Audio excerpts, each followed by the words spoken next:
Hello, and welcome back to Ebon Whisper. Before we begin, feel free to leave a comment and tell me where you're listening from. I love reading every single one. If you enjoyed chilling tales that speak in the Ebon Whisper, don't forget to like the video and subscribe to the channel. Turn on notifications so you never miss a new story. Now, get comfortable, dim the lights if you dare, relax your mind, let the outside world fade away, and let's begin. Story 1. It began with something that at first seemed like an ordinary problem caused by careless people trying to save money.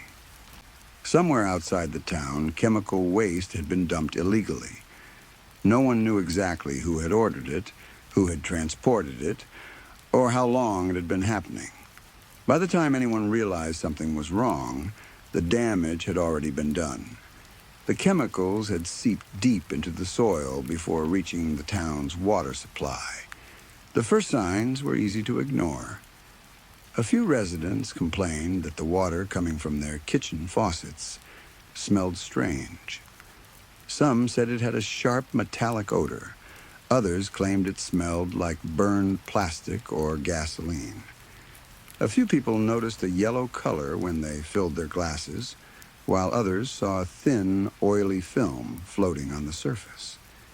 At first, town officials told everyone not to panic. They blamed old pipes. Then they blamed maintenance work. Then they claimed nearby construction might have disturbed sediment inside the underground water system. But within days, the water became impossible to ignore. It turned darker. In some homes, the liquid coming from the faucets was brown and thick. In others, it was almost black. Residents described it as looking more like dirty engine oil than drinking water. Sometimes strange clumps appeared in it. People who accidentally touched the contaminated water complained of burning skin, rashes, and painful swelling. Anyone who drank it became sick. Children began vomiting. Older residents were rushed to the hospital with severe stomach pain and breathing problems. Pets became weak after drinking from their bowls. Birds were found dead near drainage ditches. Fish floated to the surface of ponds connected to the underground water system. Soon, no one trusted the water.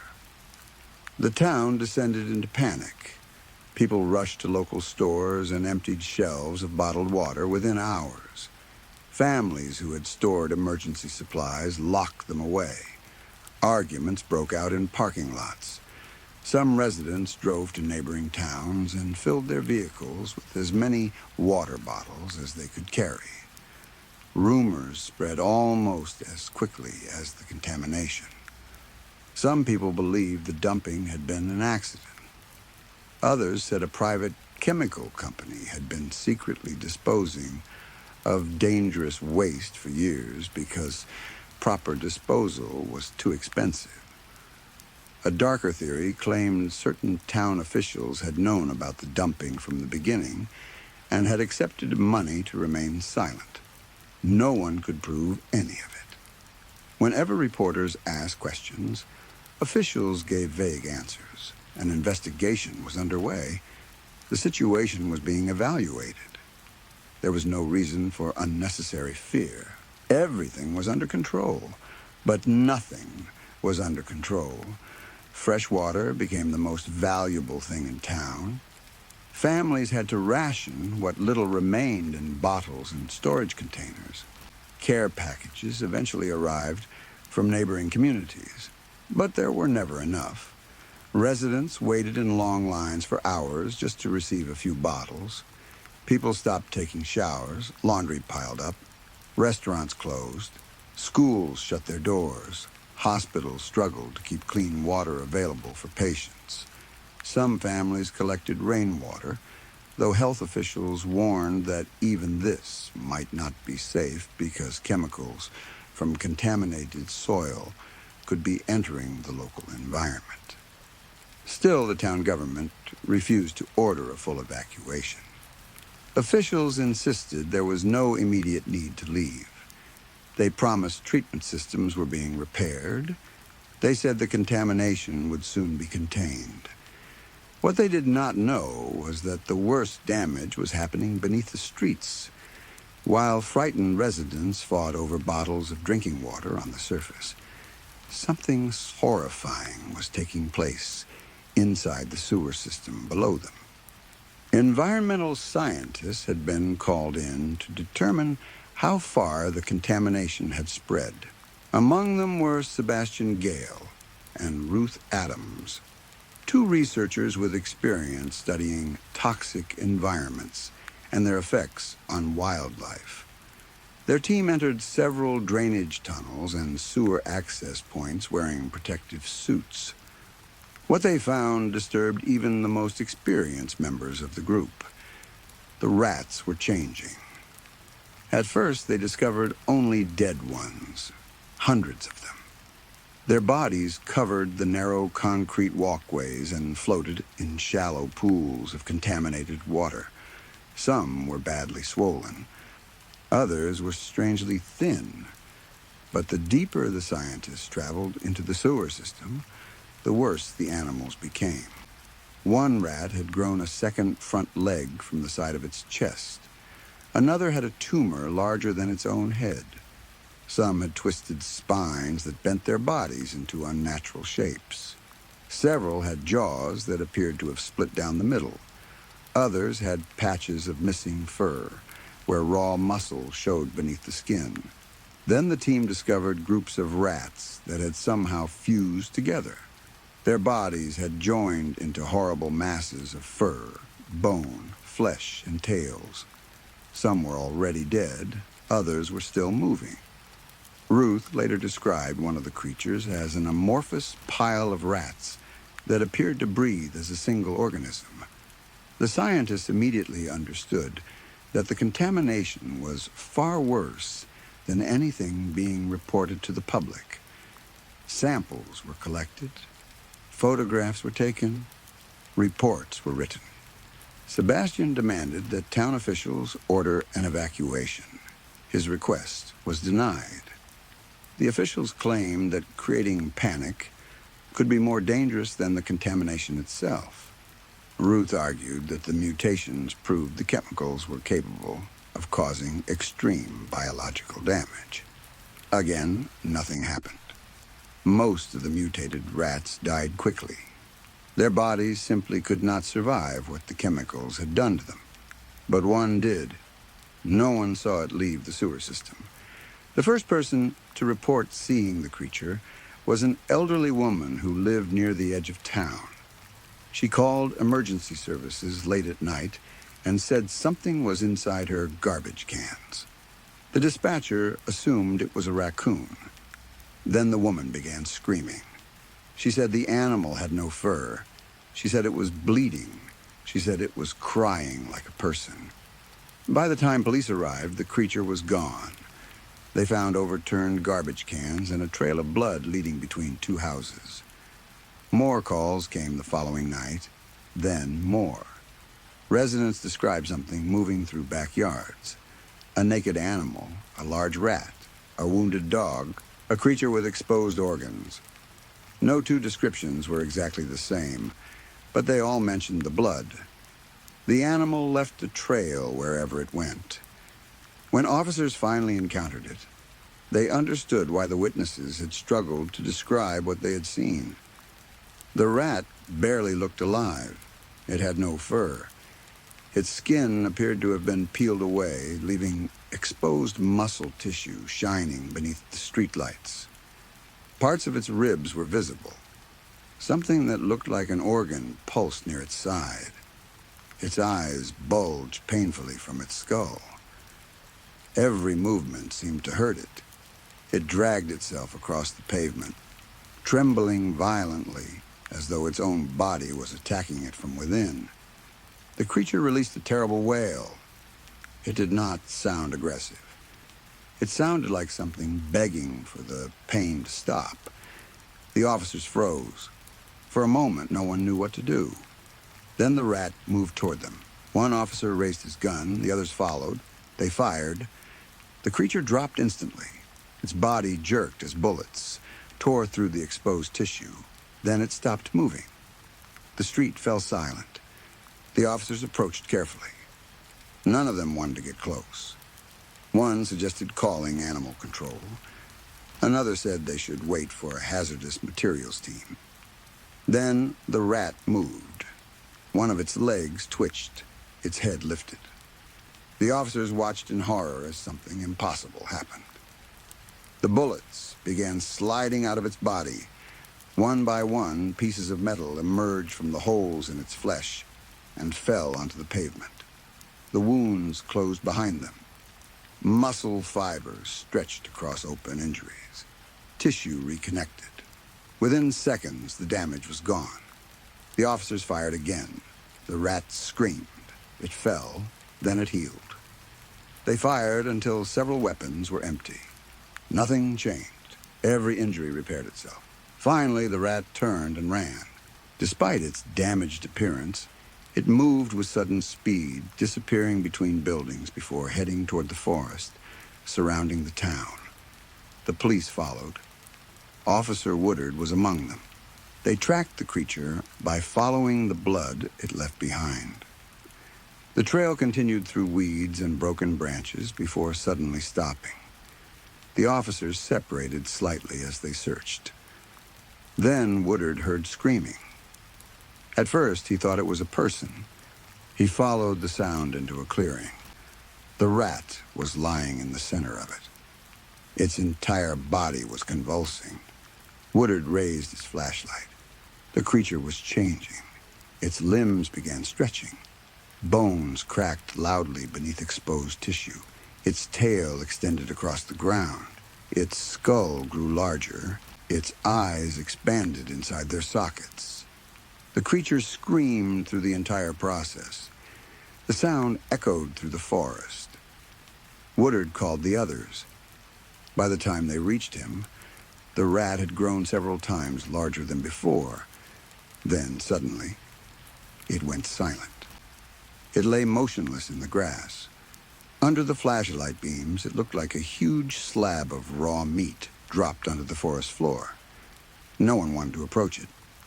But eventually, the officers moved forward. One fired. The bullet struck the creature. Nothing happened. They waited. Still nothing. Someone said it was finally dead. The officers slowly turned away. That was when they heard metal hitting the ground. The bullet had fallen out. They turned back. The rat was standing.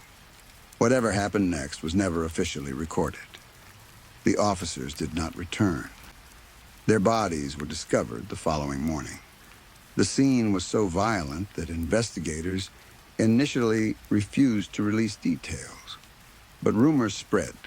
Blood covered the clearing. Weapons were broken. Parts of uniforms were found hanging from branches. The bodies showed signs of bites, crushing injuries, and severe infection. The rat was gone. After that, sightings increased dramatically.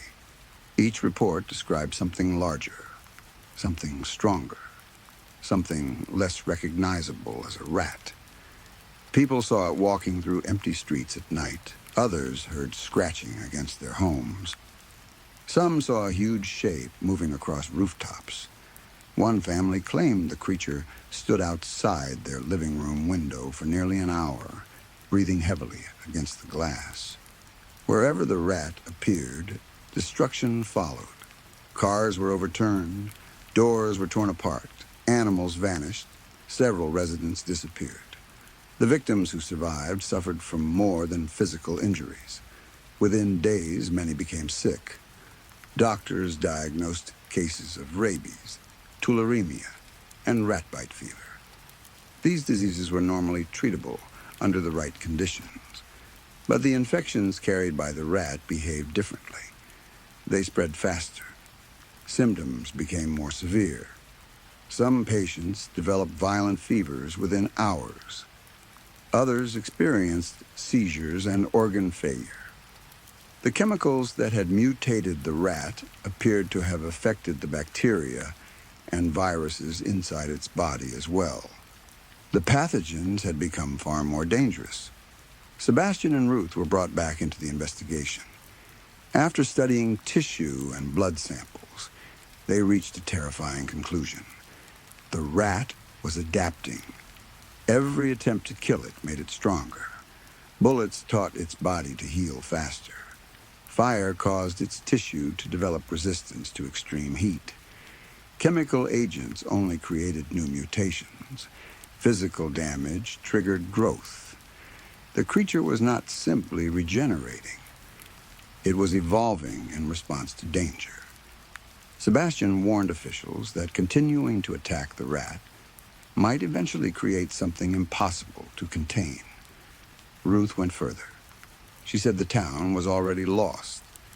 This time, officials listened. The governor became involved. State police arrived. Military-style checkpoints were established around the town. An evacuation was finally approved, but not everyone was allowed to leave. Doctors examined residents before evacuation. Anyone showing signs of infection was placed in what officials called a risk-level group. Those people were forced to remain behind. Families were separated. Parents screamed as healthy children were taken through checkpoints while infected relatives remained inside. Some people lied about symptoms. Others tried to escape through the forest. A few succeeded. Most did not. The official reason was simple. Authorities feared that contaminated individuals could spread the mutated diseases to neighboring communities. The town was sealed. Roadblocks were built, fences were raised, armed patrols guarded the perimeter. News helicopters filmed the evacuation from above. By then, the story had become international news. Every major network was talking about the creature. Reporters called it the rat. Some described it as a biological disaster. Others called it a monster created by pollution. Activists blamed government corruption. Environmental groups demanded answers about the illegal dumping. Conspiracy theories spread online. Some claimed the rat had been part of a secret experiment. Others believed the chemical contamination had been intentional. A few insisted the entire town was being used to test biological weapons. None of those theories were ever confirmed. What was confirmed was worse enough. Human negligence had poisoned the water. The poison had changed the rats. One had survived, and now no one could kill it. Once every healthy resident had been evacuated, the gates closed. The town became a prison. Inside remained the infected, the sick, the desperate, and the rat. For a while, authorities delivered supplies through controlled drop zones. Food, medicine, bottled water. But as disease spread, those deliveries became less frequent. Eventually, they stopped completely. The people trapped inside realized they had been abandoned. Some formed groups for protection. Others barricaded themselves inside homes. A few decided they would kill the rat themselves. They believed the scientists had exaggerated its abilities. They gathered guns, homemade explosives, hunting weapons, and gasoline. No one knows exactly how many attacks they attempted. Gunfire was heard at night. Explosions shook buildings. Fires burned in several parts of town.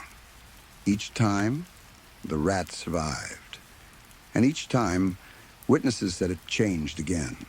It became taller, its limbs became stronger, its body developed thicker layers of tissue, its mouth grew wider. Some reports claimed its legs multiplied. Others said parts of its body divided before joining together again. The remaining residents disappeared one by one.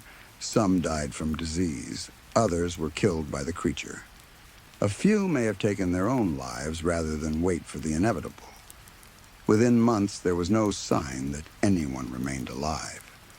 The government continued monitoring the town from outside the walls. Drones were sent in. Many never returned.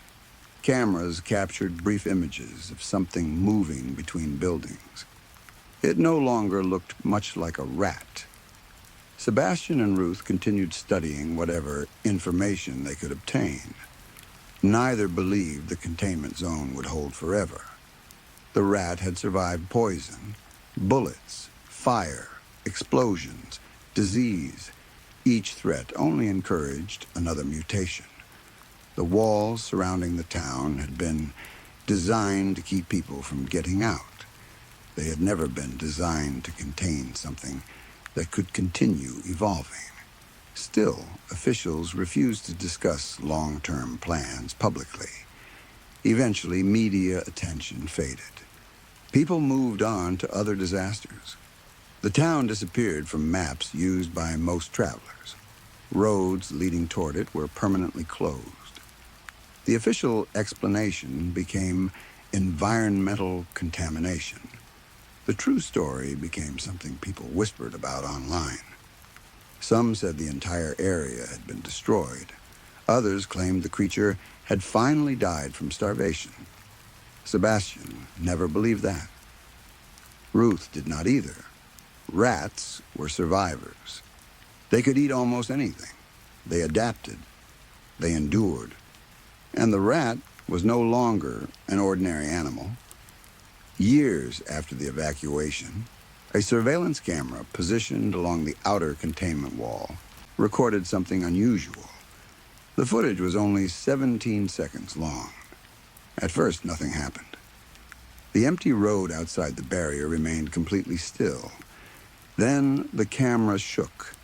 A deep sound came from somewhere on the other side of the wall. It sounded like scratching. The noise continued for several seconds. Then it stopped. A crack appeared in the concrete. The recording ended immediately afterward. Authorities denied that anything had happened. The camera, they said, had malfunctioned. The crack was caused by normal structural damage. There was nothing to worry about. Everything was under control. The same words they had used when the water first turned black. Behind those walls stood the ruins of a poisoned town, its streets empty and its homes rotting beneath years of silence. The people were gone. The animals were gone. The scientists had stopped entering. Only one living thing was believed to remain. A creature born from poisoned water and human greed. A creature that had been shot, burned, hunted, and attacked until pain itself had taught it how to survive. The rat remained somewhere inside, trapped behind walls built by the same unapologetic mankind that had created it. And perhaps the most terrifying thought was not that the walls might someday fail. It was that every day the rat remained inside, it had more time to change. Story 2. Dr. Arav Bedi removed his glasses, cleaned the lenses with the edge of his shirt, and rubbed his tired eyes with the back of his hand. At that moment, there was nothing he wanted more than to be back home, lying in his warm bed beside his wife. Instead, he was standing in the hospital break room before sunrise, drinking coffee that was already starting to go cold. Sergeant Aziz had personally asked him to come in early as a special favor. According to Aziz, there was an unusual case that needed immediate attention. Unusual was not a word police officers used very often around Dr. Bedi. In his line of work, unusual usually meant violent, disturbing, or difficult to explain. Betty stepped toward the small break room window and looked outside. The darkness of the night sky was slowly beginning to weaken. A pale blue glow was appearing somewhere beyond the buildings, although he could not tell whether it was the beginning of sunrise or simply the city's lights reflecting against the clouds. Either way, it was far too early. Sergeant Aziz was definitely going to owe him for this. Betty finished the last sip of coffee, tossed the paper cup into the trash, and walked down the quiet corridor toward what he jokingly called his office. The metal plaque on the door had a different name for it: morgue. The hospital was strangely quiet at that hour. His footsteps echoed softly along the polished floor as he entered the room and switched on the overhead lights. The fluorescent bulbs flickered once before filling the room with harsh white light. The guest of honor, as Betty sometimes called his patients, was already waiting for him. The corpse rested on the stainless steel examination table in the center of the room. Betty approached slowly and picked up the thin file that had been left nearby. There was not much information yet. The deceased was identified as Hugo Levesque, 64 years old. He had worked as an investment banker in a skyscraper on Bloor Street. From what Betty could gather, Hugo had been successful, wealthy, and apparently very private. He had also been an experienced hunter. Several times a year, he traveled with friends to remote parts of the country. These were not simple camping trips. They went into wilderness areas so isolated that they often had to be flown in by small aircraft and picked up again days or weeks later. That detail caught Betty's attention, although he was not sure why. He continued reading. Police had discovered Hugo's body inside his apartment after neighbors reported hearing gunshots. According to witness statements, Hugo had been behaving strangely for nearly 5 months before his death. He had stopped seeing friends. He had ignored phone calls. He had rarely left the apartment. One neighbor described him as living like a prisoner inside his own home. Another said he sometimes heard Hugo moving furniture late at night. Someone else claimed that Hugo had covered several windows with wooden boards. The police had also noted severe injuries to the dead man's head, chest, and eyes. Those injuries were apparently what had disturbed Sergeant Aziz. Betty closed the file and looked at the body.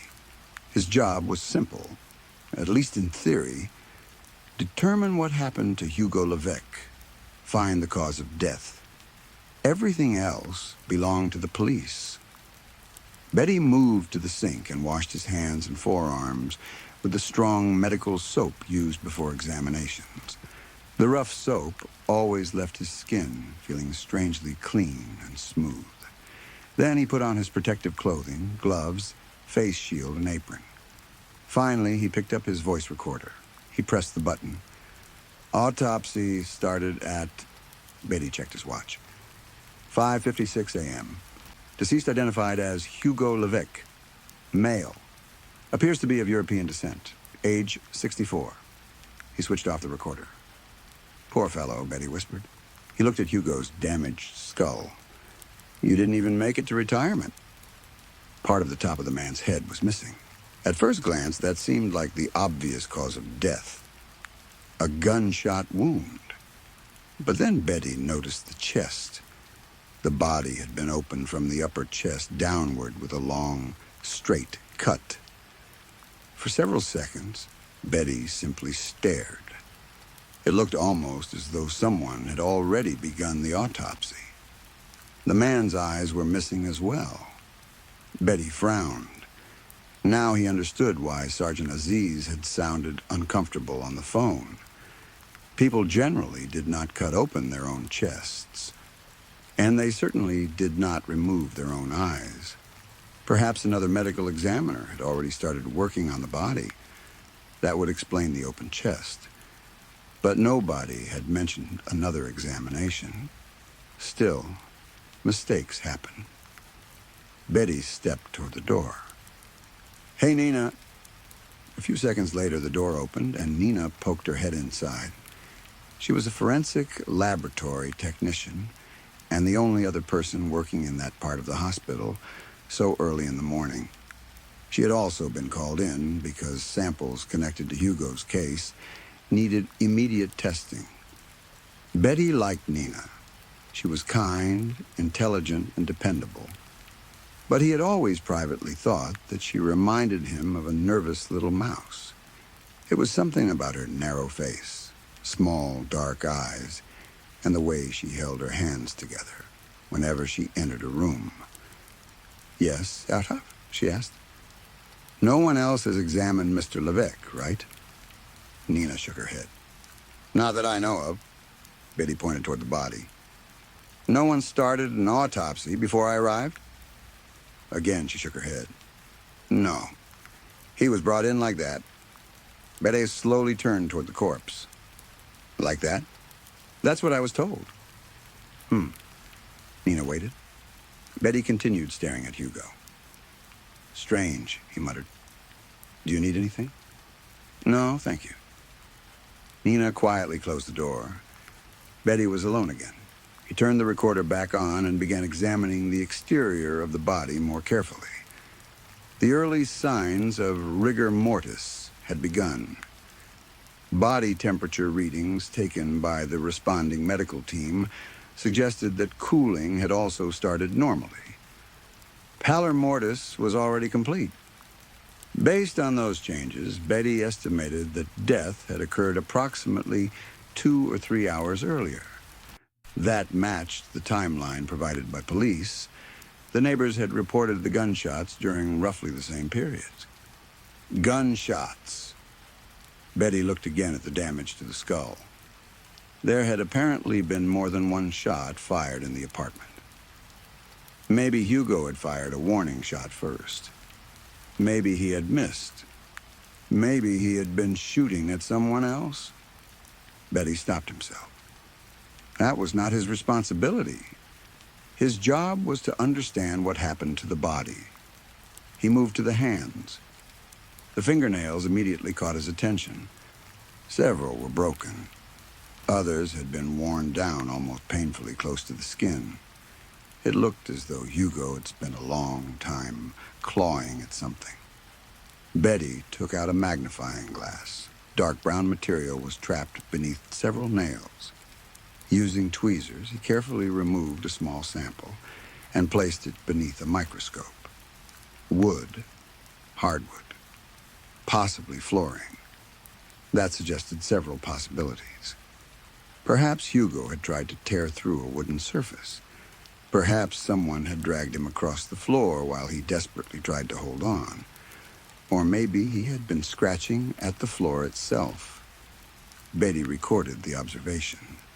Then he moved to the empty eye sockets. The cuts around them were unusual. Very unusual.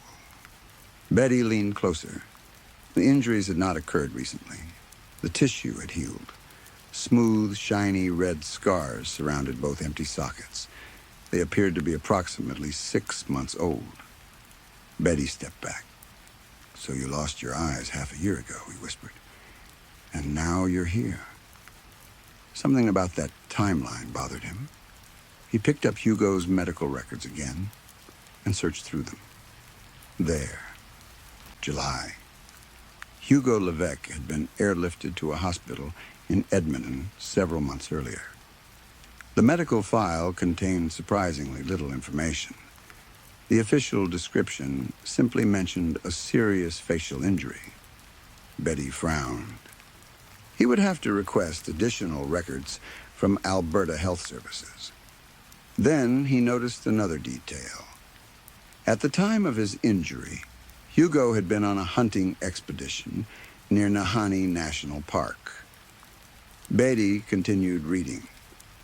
The hunting group had suffered some kind of disaster in the wilderness. Hugo had apparently been the only survivor. Ranger reports suggested a possible polar bear attack. Betty looked back at the scars. A bear? He had examined animal attack injuries before. These did not resemble claw wounds. They were too precise, too controlled. It looked as though something narrow and sharp had been pushed directly into each eye socket.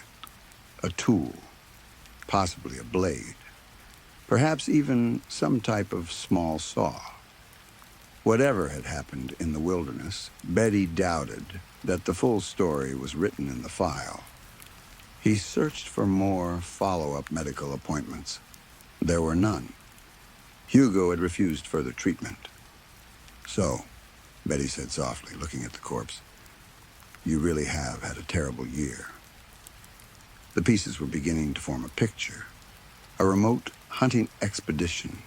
Everyone dead except Hugo. A mysterious facial injury. Both eyes removed. Months of isolation. Strange behavior. Then gunshots. Then death. It would have been easy to imagine trauma. Survivor's guilt. Fear. Maybe mental illness caused by whatever had happened in the wilderness. But Betty had learned long ago that assumptions were dangerous. He needed evidence. He returned his attention to the gunshot wound. The bullet appeared to have entered through the back of the mouth. From there, it had traveled upward through the brainstem. The path destroyed a large part of the cerebellum, the occipital lobe, and sections of the temporal lobe before exiting through the skull. It was unquestionably a fatal injury. But there was still the chest wound. Before Betty officially listed the gunshot as the cause of death, he needed to determine whether Hugo had already suffered another fatal injury. The chest had been opened at approximately the same time as the gunshot wound. That alone was strange. The cut was unbelievably precise. Betty had seen surgical incisions thousands of times. This was different. Whatever blade had made the wound must have been incredibly sharp. Normally, cutting through the sternum required a surgical saw. Here, the bone had been divided in a single smooth line. There were no rough edges, no obvious signs of sawing. It looked as though the blade had passed through skin, muscle, and bone with almost no resistance, like a painter drawing a single brushstroke across a canvas. Betty felt uncomfortable for the first time that morning. He placed his hands on the grips and carefully opened the chest cavity. Inside, the damage became even more confusing. The bones beneath the clean outer cut were shattered, not simply fractured, pulverized. Betty stared. The outside wound was neat, almost elegant. Inside, the body looked as though something had crushed it with tremendous force. He leaned closer. Then something reflected the overhead light. A tiny shine. Betty paused. There was something inside the chest cavity. Something small.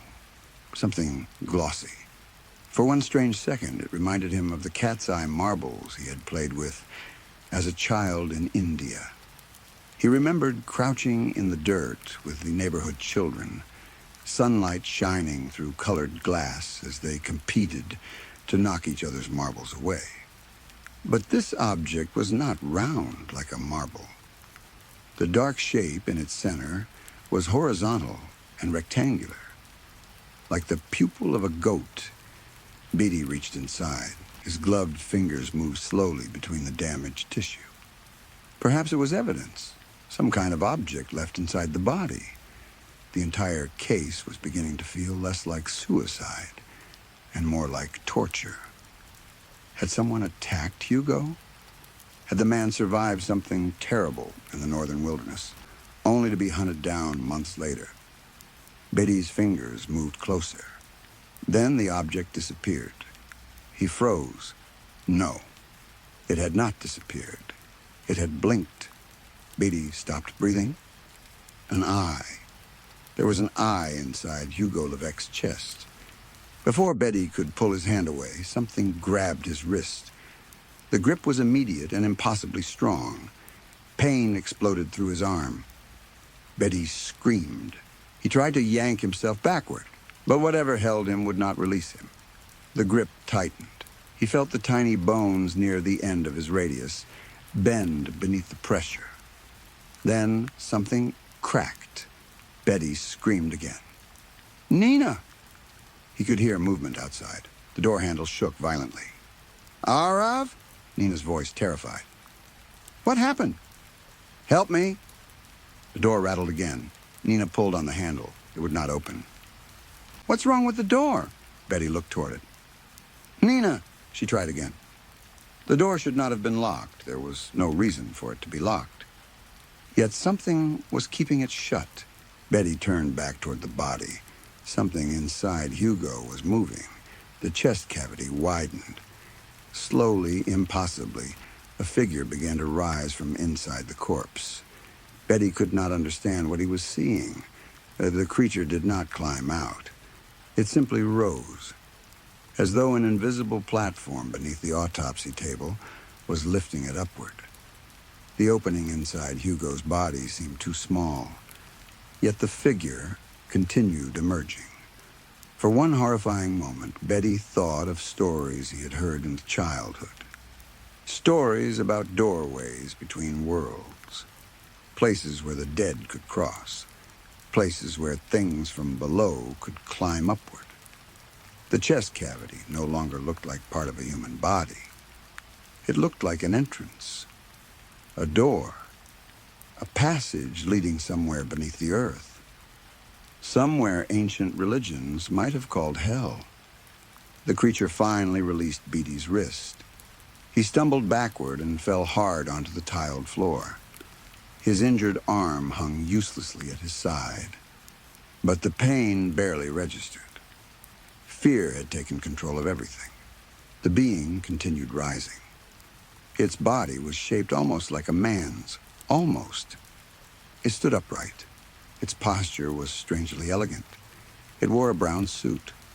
The suit looked old-fashioned, but carefully fitted. Its head was bald. Its skin was pale and unhealthy, almost gray beneath the fluorescent hospital lights. Where normal eyes should have been, there was only smooth flesh. No eyelids, no sockets, nothing. But lower down, beneath its mouth, two strange eyes rested in its chin. Goat eyes. Horizontal pupils stared directly at Betty. The creature smiled. Its smile stretched far too widely across its face. Betty could not move. He could hear Nina still shouting from outside the door. Arav! She was pounding against it now. But Betty barely heard her. The creature stood completely upright on the examination table. Small pieces of blood and tissue clung to its brown suit. It looked down at its shoulder. With a slow, almost annoyed movement, it brushed part of Hugo's remains away. The wet tissue fell onto the gray tile floor. Then the creature stepped off the table. One long step. Graceful. Calm. As though climbing out of a dead man's chest was the most ordinary thing in the world. Betty pressed himself backward against the wall. The creature turned toward him. Its goat-like eyes focused on his face. Then it tilted its head slightly. It seemed curious, almost thoughtful. Betty suddenly understood that it was studying him, remembering him. The thought filled him with a new kind of terror. The creature turned back toward Hugo's open body. It reached one pale hand into the chest cavity. For several seconds, its arm disappeared inside. Then it pulled out a brown bowler hat. Beatty stared in disbelief. The creature carefully placed the hat on its bald head. It adjusted the brim. Then it looked at Dr. Beatty again and politely tipped its hat. The gesture was so normal that it somehow made the situation even more horrifying. The monster turned away. It walked across the morgue toward the window. Betty wanted to scream. He wanted to warn Nina. He wanted to stop it, but he could do nothing. The creature reached the window, opened it, and climbed outside. Then it disappeared into the waking city. For several seconds, Dr. Betty remained frozen on the floor. The morgue became silent. The door suddenly opened. Nina stumbled inside. Arav! She saw him sitting against the wall. Then she saw the blood. Then the body. Her face turned pale. What happened? Beatty did not answer. He pushed himself to his feet. His injured wrist screamed with pain, but he ignored it. There was a white landline telephone mounted in the corner of the morgue. He rushed toward it. As he moved, something from his childhood suddenly returned to him. A rhyme. He had not thought about it in decades. He had heard it as a boy. older children used to whisper it to frighten younger ones. His grandmother had once heard him repeating it and had become strangely angry. She told him never to say those words again. At the time, Betty thought it was just another superstition. Now the rhyme repeated itself inside his head. You see him once, there'll be nowhere to hide. When you see him twice, he climbs inside. Betty grabbed the telephone. His hands shook so badly that he nearly dropped the receiver. He dialed Sergeant Aziz. The phone rang. Once, twice, 3 times. Pick up, Betty whispered. Nina stood behind him. Ara, what happened? Pick up. The phone continued ringing. Pick up, pick up, pick up. Finally, someone answered. Yes? Betty nearly collapsed with relief.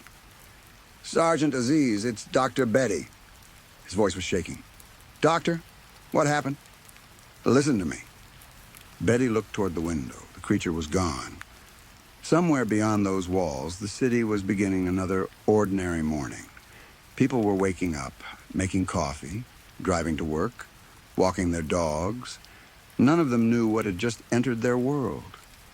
Don't let anyone watch the surveillance recordings from Mr. Levesque's apartment, Betty said. There was silence on the phone. What? Do not watch them. Doctor, slow down. Stay away from that apartment. Aziz sounded confused. Why? Betty closed his eyes. The rhyme continued. You see him once, there'll be nowhere to hide.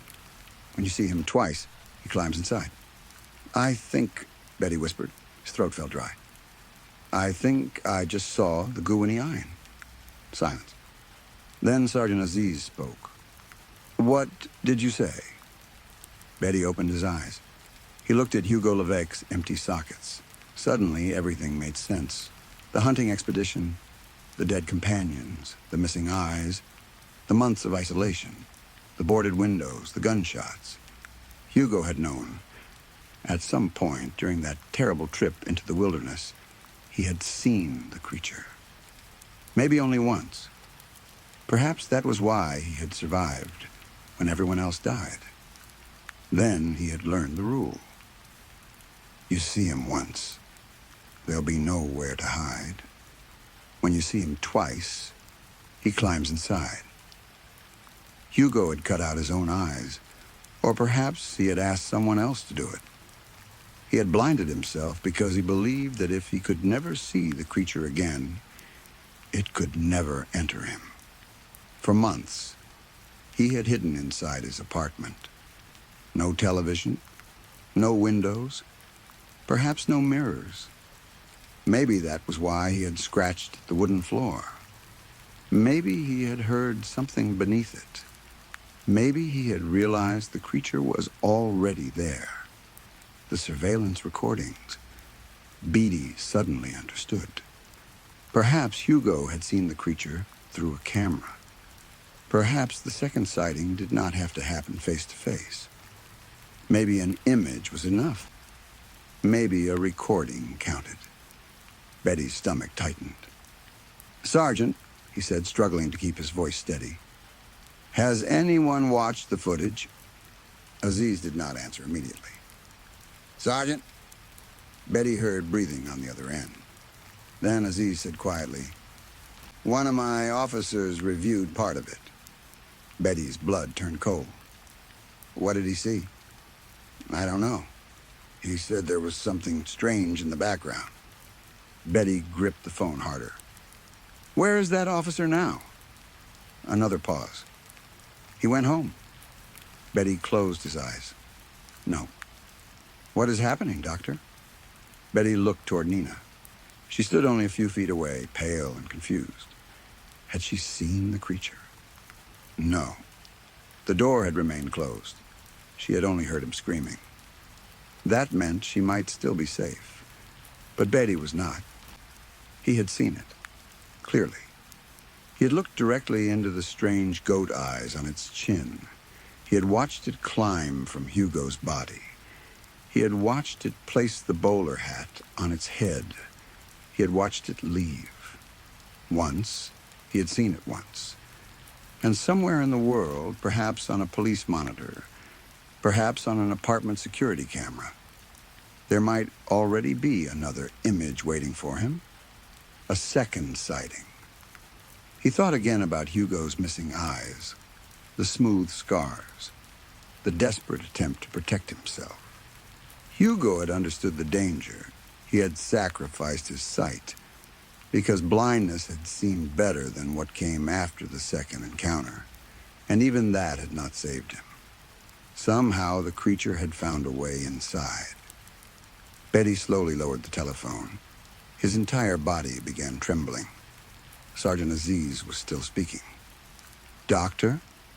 Betty stared at the open chest cavity, the clean cut, the crushed bones, the impossible doorway from which the creature had emerged. Then he understood one final thing. The gunshot had not been an attempt to kill whatever was inside Hugo. Hugo had known that was impossible. The gun had been for himself.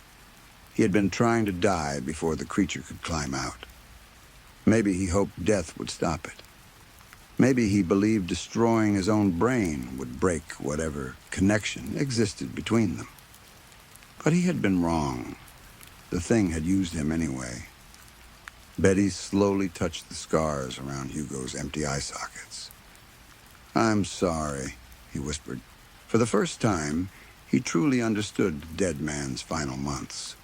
The fear, the isolation, the desperation. Hugo Levesque had not been hiding from the world. He had been hiding from something that could enter through sight itself. Something patient enough to wait months. Something that might now be wandering freely through the city. Betty looked toward the morgue window. Outside, the sky was finally turning blue. Morning had arrived. And somewhere out there, a pale man in a brown suit and bowler hat was walking among thousands of people. People with cameras. People with phones. People who might photograph him. Record him. Share him. Betty's breath caught in his throat. A surveillance video could be copied. A photograph could be sent. A recording could be uploaded. Millions of people could see the creature once without ever understanding what they had seen. And then all they would need was a second look. Dr. Beatty remembered the rhyme again. You see him once, there'll be nowhere to hide. When you see him twice, he climbs inside. His gaze slowly moved toward the security camera mounted in the upper corner of the morgue. A small red light was blinking. Recording. Betty stared at it. His heart stopped for one terrible second. The camera had captured everything. The autopsy table, Hugo's body, the creature rising from his chest, the bowler hat, the smile, the goat eyes, everything. And sooner or later, someone would review that footage. Maybe hospital security, maybe police, maybe Sergeant Aziz, maybe even Betty himself. He stepped backward. "No," he whispered.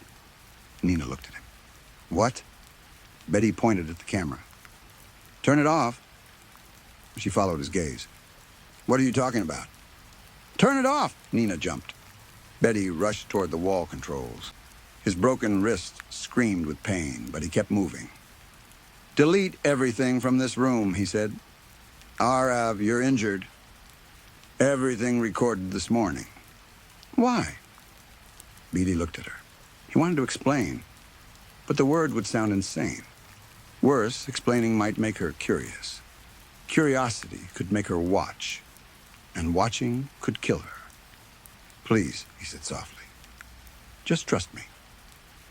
Something in his expression convinced her. Nina nodded. Betty turned back toward the window. The morning streets beyond the hospital were beginning to fill with people. Cars moved through intersections. Lights appeared in office buildings. The city was waking up. Betty wondered where the creature was now. He wondered whether someone had already noticed the strange man in the brown suit. Perhaps someone had already taken a photograph, Perhaps somewhere on someone's phone, an image was already waiting. He thought of Hugo Levesque, terrified and blind in his apartment, believing he could escape the thing by removing his own eyes. The realization settled over Beatty like ice. Hugo had failed. And if the old rhyme was true, Dr. Ara Beatty knew that his own nightmare had only just begun, because he had already seen the Gueni Ein once, and now, for the rest of his life, he would have to make sure he never saw it again.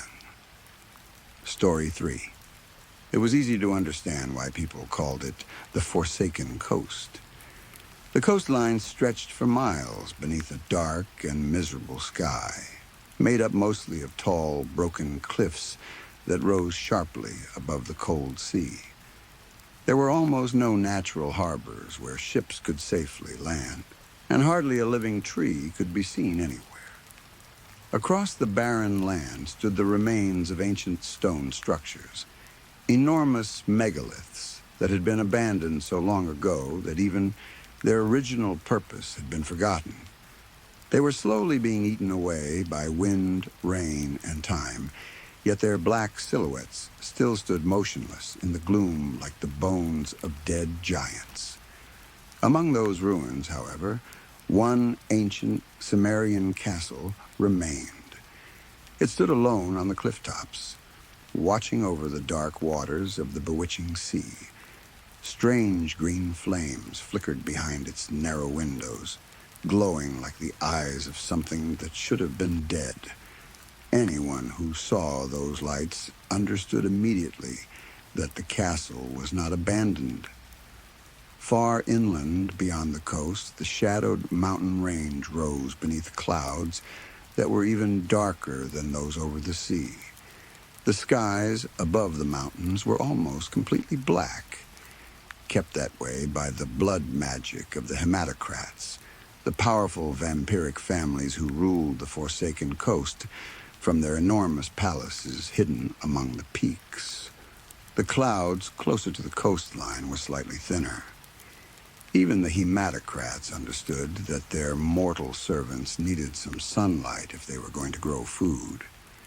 They allowed just enough light to reach the fields so that crops could survive, but never enough for the land to truly flourish. Small farms struggled beneath the gray sky, producing barely enough food to keep the living population alive. Beyond those miserable patches of farmland, the Forsaken Coast was almost completely empty. It had not always been that way. Centuries earlier, the realm had been prosperous and powerful. It had once been almost like a sister nation to Wittikyre, a magical kingdom located only 3 days away by ship across the bewitching sea. Merchants had once sailed between the two lands. Travelers had crossed the water freely. Families had lived along the coast, and the land had been filled with villages, forests, and fields. Then everything changed. A powerful necromancer appeared and made a terrible agreement with the first great vampiric families. The hematocrats wanted eternal control over the realm, but ruling mortals was difficult. People rebelled. Armies needed food. Soldiers grew tired. Generations passed, and loyalty changed. The necromancer offered them a solution. If the vampiric families gave her the magical resources she needed, she would perform a ritual on a scale the world had never seen. She would raise every corpse in the kingdom from the dead, every soldier who had fallen in battle, every farmer buried beneath a village cemetery, every forgotten skeleton beneath ruined castles and ancient fields, every body that had ever been placed beneath the soil. The dead would rise as revenants, and every one of them would swear loyalty to the hematocrats. The vampires agreed. The result was an army that never needed to sleep, never needed to eat, and never grew old. From that day forward, the Forsaken Coast became a kingdom ruled by the dead. Only one thing had kept its darkness from spreading across the bewitching sea: the witches of Witticyre. The hematocrats feared the Covenhood and its powerful witches, and the Forsaken Coast possessed almost no navy capable of carrying a large invasion force across the sea. For generations, that had kept Witticyre safe. But everyone knew that the balance could not last forever. The mortal population of the Forsaken Coast continued to shrink. Some died naturally from hunger, disease, or exhaustion. Others were sacrificed to their vampiric masters. Each death created another opportunity for the necromancer. Another corpse, another revenant, another soldier. The undead population continued growing. Revenants required no food or water. They could survive in conditions that would kill any living person. Despite their rotting appearance, many were surprisingly resistant to time and decay. Their bodies might become damaged, but they could continue walking for centuries. Only complete destruction could truly end them. And the Revenants did not seem especially afraid of that possibility. Over time, the undead came to outnumber the living population of the Forsaken Coast. Some believed they might even outnumber the entire population of Witticyre. That possibility terrified the Covenhood. A navy might not even be necessary for an invasion. If the necromancer ever decided that she was strong enough to challenge the witches directly, she could simply order her revenants into the sea. The dead did not need to breathe. Millions of them could walk across the bottom of the bewitching sea, slowly crossing the dark ocean floor until they reached the shores of Witticyre. The Covenhood had originally planned a different solution. They wanted to build a powerful navy, sail across the sea, and invade the Forsaken Coast directly. Their armies would free the mortal thralls, destroy the necromancer, and drive the remaining revenants into the Shadowed Mountains. Without mortals to feed upon, the hematocrats would eventually weaken and starve. It was an ambitious plan. Unfortunately, it was also taking far too long. Ships required timber, money, skilled workers, weapons, and crews. The Covenhood could only build them so quickly. The necromancer, meanwhile, could raise new soldiers faster than they could build ships. Eventually, the Grand Priestess realized that they needed a different approach. Instead of sending an army, they would send one witch. Instead of invading an entire kingdom, they would kill one person, the necromancer herself. Without her, the revenant population would finally stop growing. The existing undead might survive for centuries, but eventually their numbers would decline as they were destroyed one by one. More importantly, the revenants would lose the one person capable of organizing them into a united army. The Forsaken Coast would become weaker. The threat of invasion would fade. All they needed was someone willing to cross the sea and kill the necromancer. That witch was Lathbelia. She had not been chosen because she was the Covenhood's greatest assassin. She had not been chosen because she was especially powerful. In truth, Lathbelia was not considered particularly gifted at anything. That was exactly why she had been selected. The Grand Priestess considered her expendable. Everyone knew the mission was likely to be a suicide mission, and the Covenhood did not want to risk losing one of its greatest witches. Still, Lathbelia had been given one valuable advantage, a special wand. The Grand Priestess herself had created it specifically to kill revenants and destroy the magic of the necromancer. The wand had been carved from the bone of a revenant, allowing it to naturally react to the dark, magical energy that had resurrected the undead. At its center was a thin strand of silk taken from a Ferris widow spider. A crystal of chthonic salt had been placed at one end, while unseelie silver had been carefully wrapped around its surface. Finally, the wand had been blessed in a sacred spring beneath the light of a blue moon. In theory, it was powerful enough to destroy the necromancer's phylactery. The necromancer was known to wear the object around her neck at all times. As long as it remained intact, killing her body would accomplish nothing. Destroy the phylactery, however, and the necromancer could finally die. Lathbelia's mission sounded simple. Reach the Forsaken Coast. Enter the necropolis. Get within sight of the necromancer. Cast one killing spell. Then, if she survived, escape. Unfortunately, the mission began going wrong before she even reached land. "Dagonites!" Captain Young shouted. "All hands to battle stations! Prepare for boarding!" Lathbelia rushed toward the side of the gallows grimace and looked down into the dark water. Shapes were moving beneath the surface. Then dozens of creatures appeared. They were vaguely humanoid, but their bodies were clearly designed for the sea rather than the land. Their dark green skin was smooth, wet, and slippery. Their faces looked like a horrifying combination of human and fish. They swam toward the ship with frightening speed. Anna Arcana, the ship's first mate, pulled out her flintlock pistol. "What in bloody hell are those stinking creatures doing this close to land?" she shouted before firing wildly into the water. The shot missed. Anna quickly began climbing toward the crow's nest. They normally stay in the deep trenches unless they're meeting with one of their cults. And I don't know many governments on either side of the bewitching sea that tolerate Dagonite worshippers. "Watch your tongue," Captain Young warned her. He glanced toward Lathbelia. The witch, standing beside them, made the first mate's careless comments about religious intolerance especially awkward.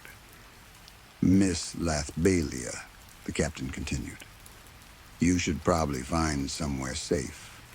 Dagonites are ancient, and their population has been drinking for generations. They're desperate for fresh blood to strengthen their race and establish themselves permanently on land. If they capture you..." "I know perfectly well what Dagonites are," Lathbelia interrupted. She pulled out her normal wand. The special wand meant for the necromancer remained hidden beneath her clothing. She was not going to risk revealing it before reaching her target. "And I can assure you," she added confidently, "that none of them will be putting their hands on me." She raised her wand toward the water. "Incendarium navitas." A glowing sphere of ghostly energy shot from the wand and disappeared beneath the surface. A second later, it exploded. Water erupted upward. The shockwave threw several Dagonites away from the ship, and the rest immediately disappeared beneath the waves. Lathbelia smiled. "Take us to shore," she ordered. "They won't risk fighting us on land unless their cultists are there to support them." She sounded certain. A moment later, a Dagonite exploded out of the water and landed directly on the ship's railing. Then another appeared, and another. The crew opened fire. Flintlock pistols cracked through the air while sailors drew their cutlasses. The Dagonites kept coming. Lathbelia looked toward the cliffs. The castle was there. She was already incredibly close to her destination. If the Dagonites killed her now, everything would have been for nothing. If they captured her, the result might be even worse. The crew had brought her this far, but her mission was more important than their lives. At least that was what she told herself. A Dagonite moved toward her. Lathbelia pointed her wand directly at it. The creature stopped. For a moment, it seemed to believe she was preparing an attack. Instead, Lathbelia shouted another spell. "Goblets and pentacles, daggers and wands, take me now up and beyond." Astral fire burst from the end of her wand. The force launched her into the air. She flew over the railing, across the dark water, and toward the beach. Behind her, men screamed as the battle continued. Lathbelia kept flying until she was certain she had put enough distance between herself and the Daganites. Then she stopped the spell. She dropped directly into the icy shallows. The freezing water shocked the air from her lungs. She fought her way back to the surface, gasping desperately before paddling toward the beach. When her hands finally touched wet sand, she dragged herself onto land. For several seconds, she simply lay there breathing. Then she looked back. The gallows grimace was still under attack. Gunshots echoed across the water. She could hear distant shouting, but none of the Daganites were following her. Apparently, they truly had no interest in chasing her onto land. She felt a small amount of satisfaction that she had been right about that, even if she had been wrong about nearly everything else. For a moment, guilt settled over her as she watched the crew fighting for their lives. They had risked themselves to bring her here. She had abandoned them the moment things became dangerous. But Lathbelia reminded herself what was at stake. Millions of revenants. The future of Wittikire. Possibly the fate of every living person across the bewitching sea. Their lives mattered, but the mission mattered more. She turned away from the battle. Unfortunately, she had lost more than the crew. The ship had carried equipment she intended to use to climb the cliffs. Now she would have to find another way up. Before worrying about that, however, she needed to stop shaking. Her wet clothing felt like ice against her skin. Hearthside and cobblestone, cinder and soot warmed me now from head to foot. Warm air suddenly formed above her head. It spun around her in a fast-moving vortex before rushing downward beneath her clothes. Steam rose around her. Within seconds, her clothing was completely dry. Lathbelia sighed with relief. Then a voice spoke behind her. "Drop the wand, witch." She froze. Slowly, she turned around. Two skeletal figures stood several yards away. Both were liches wearing ornate plate armor. Green magical fire burned inside their empty skulls, shining through their eye sockets and mouths like lanterns. Each held a blunderbuss. Both weapons were aimed directly at her. "I am not going to ask again," the taller lich warned. "Drop the wand." "Boss," the second lich said quietly, "you just asked again."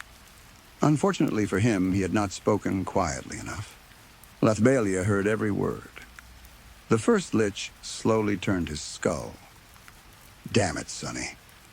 What have I told you about pointing out my incompetence while we're working?" "Sorry, boss." The first lich cleared his throat, despite having neither lungs nor a throat that actually required clearing. Then he looked back at Lathbelia.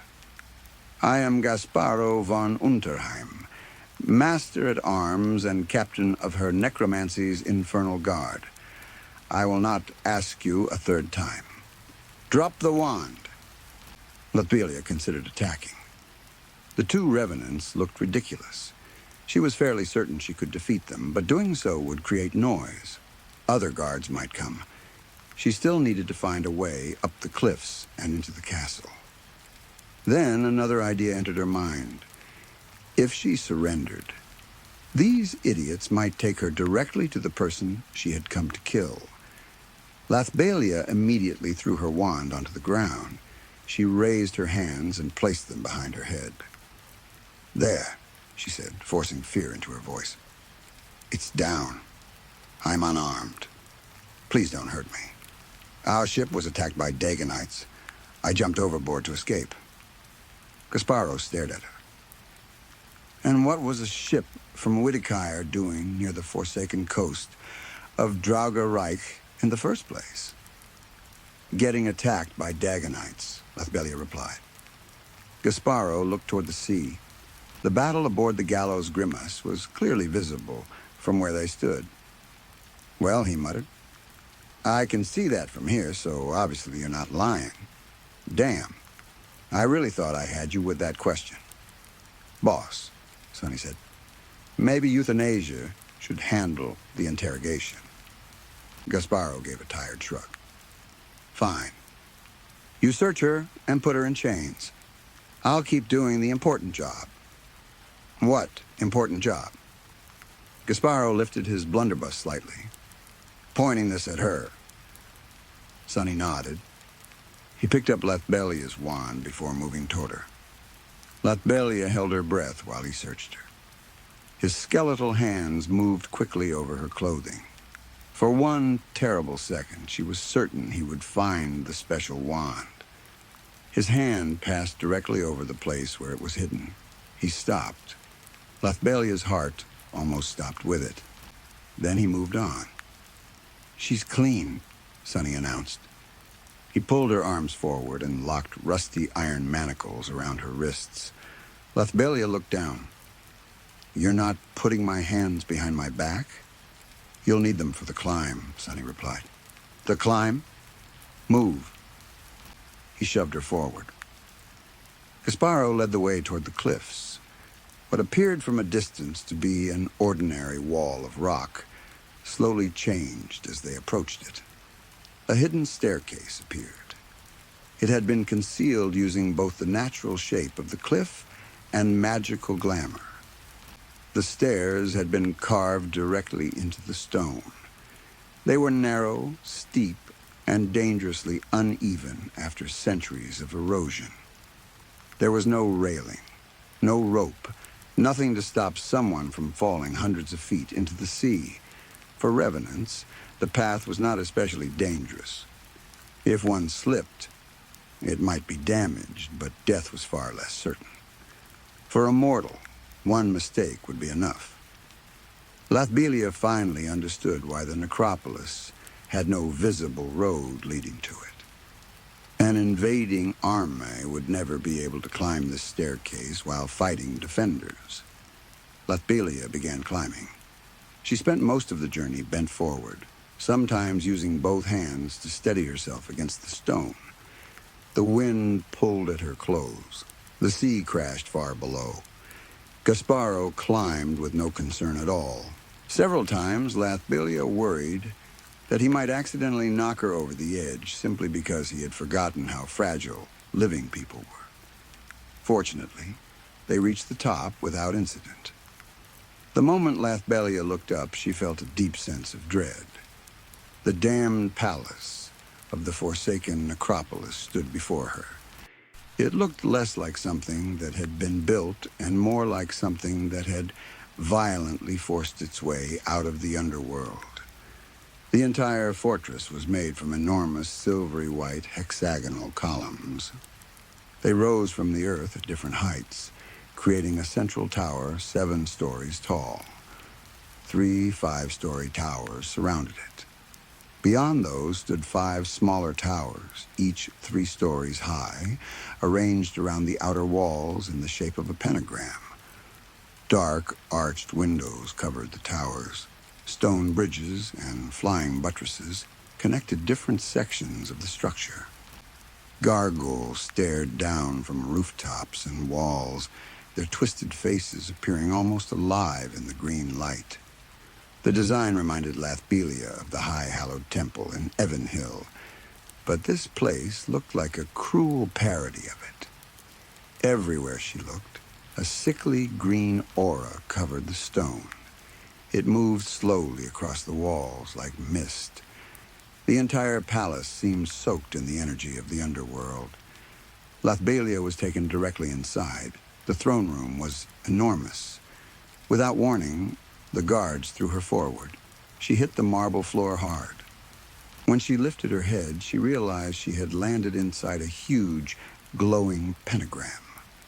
Thousands of tiny magical symbols had been carved into the floor, forming complex patterns inside the 5-pointed shape. Then she saw the throne. It stood only 12 feet away, and sitting upon it was euthanasia. the necromancer queen. Lathbelia had expected something monstrous. Instead, Euthanasia was strangely beautiful. She was a lich like the revenants who served her, but she had resurrected herself almost immediately after her own death. Decay had never had the chance to touch her. Her skin was pale and cold because no blood moved beneath it. But she considered that perfect. Her heart did not beat. Her organs made no sound. Her lungs did not breathe. Yet she had none of the cracked bones or rotting flesh of her followers. She existed somewhere between life and death, apparently free from the weaknesses of both. She wore long black clothing that covered nearly her entire body. White blonde hair surrounded an ageless face. Her eyes glowed with the same unnatural green light that filled the necropolis. Around her neck hung the object Lathbelia had crossed the sea to destroy, the phylactery.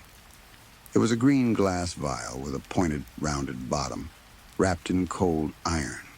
Inside it, countless tiny, glowing wisps twisted and struggled against one another like trapped souls. Lathbelia's hidden hand moved slightly toward the special wand. She was close enough. She could attack now, one spell, one chance. But if she missed, everything was over. She forced herself to wait. Euthanasia looked at Gasparo with obvious boredom. "What have you brought me?" "Looks like a witch from across the sea, Your Maleficence," Gasparo replied. Sonny approached and handed over Lathbelia's ordinary wand. Apparently, her ship was attacked by fishfolk. She jumped overboard and washed up on our shore. We thought you might want to question her. The mention of a witch from Whitacre seemed to interest Euthanasia. She sat forward. She examined the wand carefully. "This is not an especially powerful wand," she said, "or a particularly well-made one. Nor am I an especially powerful or talented witch, Your Maleficence," Lathbelia replied. She lowered her eyes respectfully. "My ship was returning from the Maelstrom Islands in the south. We made a mistake while navigating and accidentally came within sight of your coast. I understand that entering these waters is forbidden. Before we could correct our course, we were attacked by Daganites. I had no choice but to abandon the ship." She took a nervous breath. "It was never my intention to violate the sovereignty of your kingdom. If you could show me mercy, both I and the Covenhood would be extremely grateful. Perhaps it could even help repair the damaged relationship between our two nations." Silence filled the throne room. Euthanasia stared at her. Then her expression changed. That sounded rehearsed. She snapped the ordinary wand in half. Lathbelia's stomach dropped. Euthanasia tossed the broken pieces aside. "Search her." Lathbelia looked up. "What?" "Remove her clothing. Tear the flesh from her bones if necessary. Do not stop until you find whatever she's hiding." "No!" Lathbelia screamed. "Wait! Please!" The revenants rushed forward. They grabbed her clothing and began tearing at it. Lathbelia struggled violently. Then something fell onto the marble floor. The special wand. Everything stopped. Euthanasia smiled. "There we are." The wand suddenly lifted from the floor. Lathbelia watched helplessly as it flew through the air and landed in Euthanasia's hand. The necromancer examined it. "A wand carved from the bone of one of my own revenants," she said softly. "Created by your grand priestess, I assume." She looked at Lathbelia. "You came here to kill me." Lathbelia said nothing. Euthanasia laughed. "The arrogance." She stood from her throne. "You truly believed you could kill the incarnation of death herself? Even if you destroyed my phylactery, I have already resurrected myself once. Do you honestly believe I could not do it again?" Her green eyes brightened. "Next time, perhaps I will not return alone." She held up the wand. My revenants already number in the millions, yet the underworld contains billions of suffering souls, billions of dead men and women who would give anything for another opportunity to walk this world. She slowly approached Lathbalia. You witches understand what war with me would mean. Every soldier who dies fighting my army becomes another corpse I can raise. Your dead would replenish my losses. She smiled. And this pathetic assassination attempt is the best solution your Grand Priestess could imagine. Euthanasia shook her head. I would almost be offended. Her smile widened. Instead, you have given me an opportunity. Lathbalia felt the revenants tighten their grip on her. I could kill you, Euthanasia continued, then resurrect you immediately before your body begins to decay. Lathbalia suddenly understood. No. I could send you back to Evanhill. No. The Covenhood might not realize what you have become immediately. Stop. Long enough for you to do some damage. Euthanasia stepped closer. Perhaps you could even kill the Grand Priestess. Lathbalia struggled. The revenants held her firmly. At the very least, Euthanasia said, your return will teach the Covenhood never to attempt something like this again. She raised the special wand. Stay still. Green magical energy began building inside it. I need to stop your heart without leaving any visible damage. Lathbalia fought harder. Part of the struggle was instinct. Part of it was an act. She knew she could not escape. The revenants were too strong. Euthanasia aimed the wand directly at her chest. Seconds passed. They felt endless. Lathbalia watched the green light grow brighter. This was it. She had failed. Then, somewhere outside the castle, a cannon fired. Everyone turned. A moment later, the throne room exploded. A cannonball smashed through the walls of the necropolis. Stone and metal flew everywhere. The floor shook. The revenants holding Lathbalia released her and threw themselves down for cover. Euthanasia stumbled. The special wand fell from her hand. It landed only a short distance from Lathbalia. She stared at it. The wand was still glowing. The necromancer had already filled it with a killing curse. Her own dark magic was charged inside the weapon that had been designed to destroy her. Lathbalia did not hesitate. She threw herself forward. Her fingers closed around the wand. Euthanasia saw what was happening. The necromancer rushed toward her. Lathbalia lifted the wand. For one instant, the two women looked directly at each other. Ignis impetus! Lathbalia screamed. The wand discharged. A massive shockwave exploded through the throne room. Green lightning struck forward with terrifying force. Lathbalia was thrown backward. Her body hit the floor. Darkness swallowed her. When she opened her eyes again, she had no idea how much time had passed. Her ears rang. Dust filled the air. She tried to sit up. The roof of the throne room was gone. The blast had ripped it away completely, leaving the dark sky exposed above the ruined palace. Revenants were running in every direction. Some were fleeing the building entirely. Lathbalia forced herself onto her knees. She searched desperately for Euthanasia. Nothing. She looked for the phylactery. There were no visible pieces of green glass, no fragments of cold iron. No body.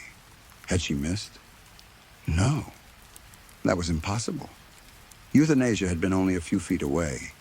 Perhaps the blast had completely destroyed her. Perhaps the phylactery had shattered into pieces too small to see. Or perhaps the necromancer had somehow survived, and her followers had already carried her away. Lathbalia could not know, and she did not have time to search. The entire necropolis was beginning to collapse. Cracks spread through the walls. Stone fell from the remaining towers. She ran. Rather than following the fleeing revenants, she moved in the opposite direction, toward the sea.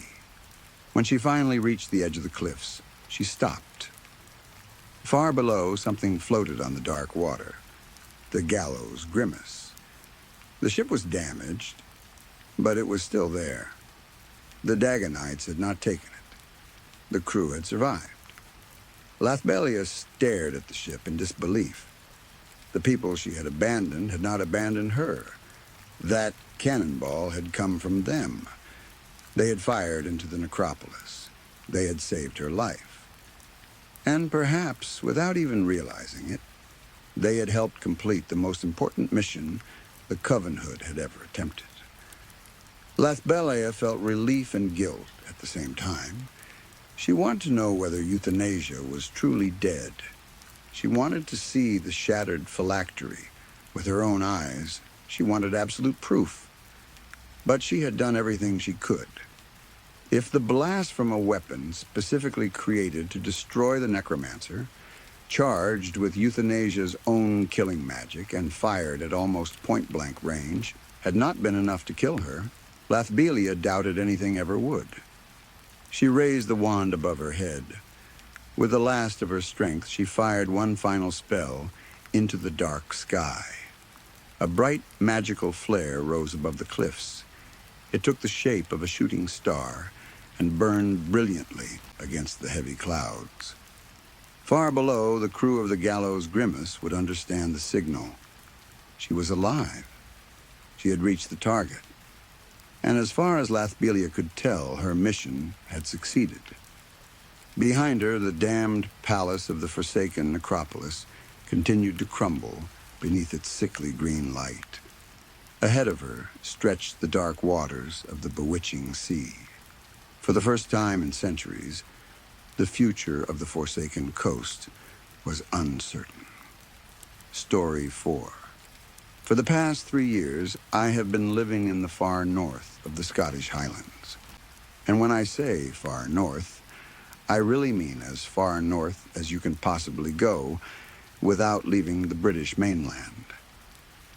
I live in Caithness, in a small coastal town called Thurso, which is known as the northernmost town on mainland Britain. For years, I had dreamed of living somewhere like the Scottish Highlands. I grew up in Yorkshire, England, and although there are beautiful places there, my hometown always felt gray and gloomy to me. I wanted something different. I imagined mountains covered in mist, lonely roads stretching through open countryside, wild animals moving through untouched landscapes, and small communities with traditions that had survived for generations. The Highlands seemed perfect.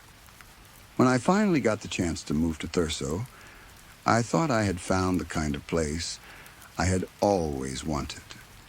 The scenery was incredible. There was a rough beauty to everything. The sea was wild, the weather could change without warning, and the land seemed older than anything I had known before. On clear days, the coastline looked endless. On darker days, when thick clouds rolled in from the sea and rain swept across the cliffs, the whole landscape could feel lonely and almost prehistoric. At first, I loved that feeling.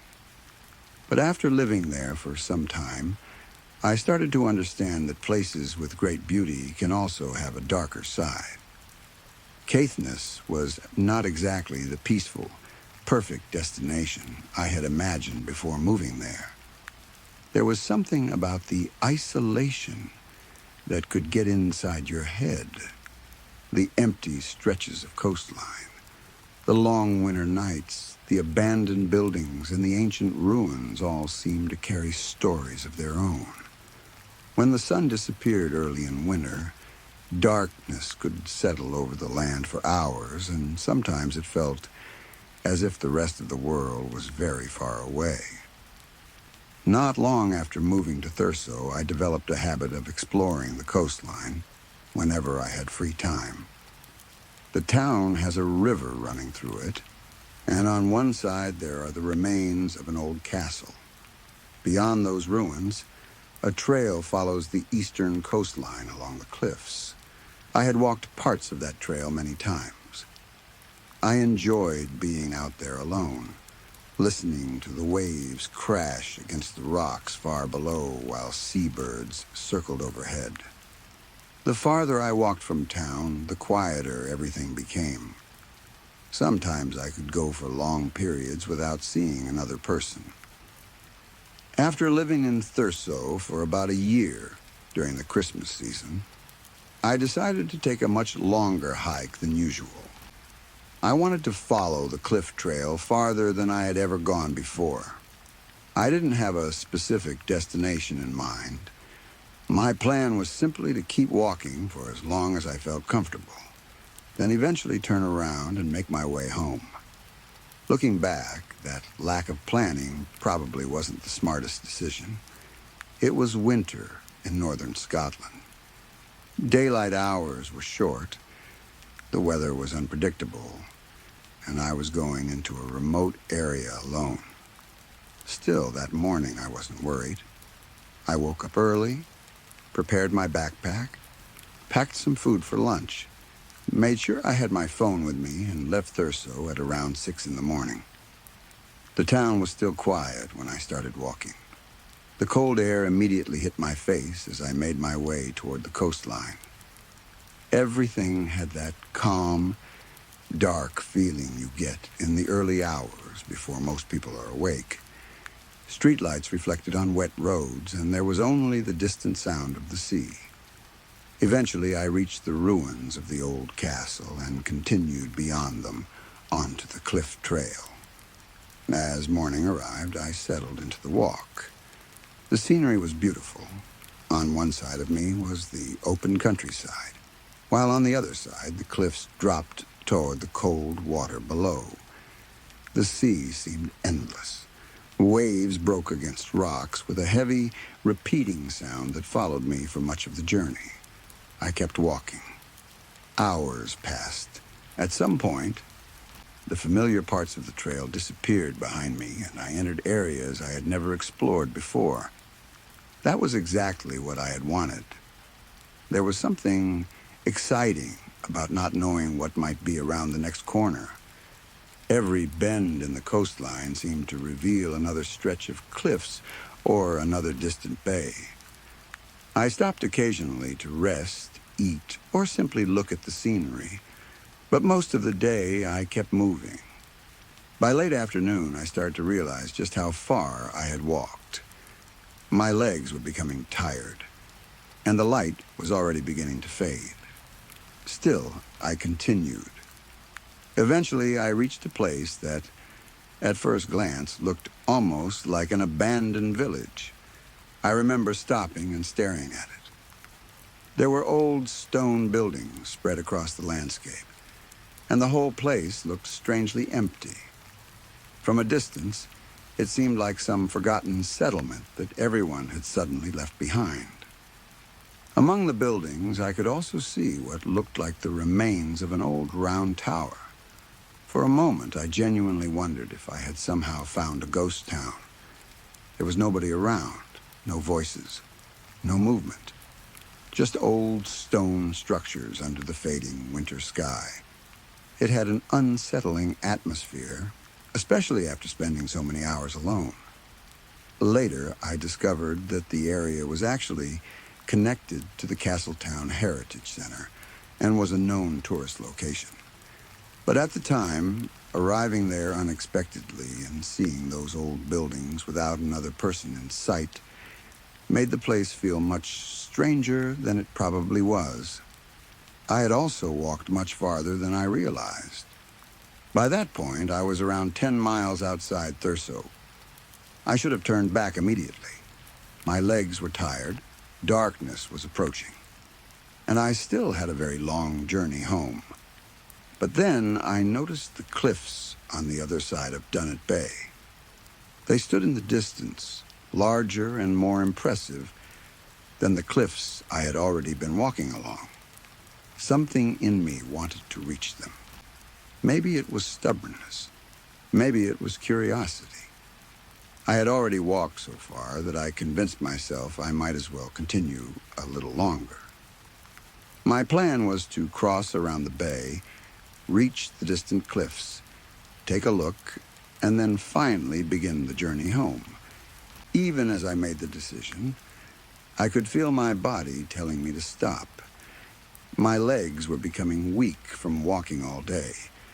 The light was disappearing quickly, and deep down, I knew I was pushing my luck. Considering what I would eventually find on that beach, this was the exact moment when I should have turned around. I continued anyway. By the time I was making my way around Dunnet Bay, darkness had fully arrived. The cliffs that had seemed close from a distance didn't appear to be getting any nearer. I had already crossed more than half the bay when I finally admitted to myself that continuing was a bad idea. The problem wasn't just exhaustion. I still had to return to Thurso.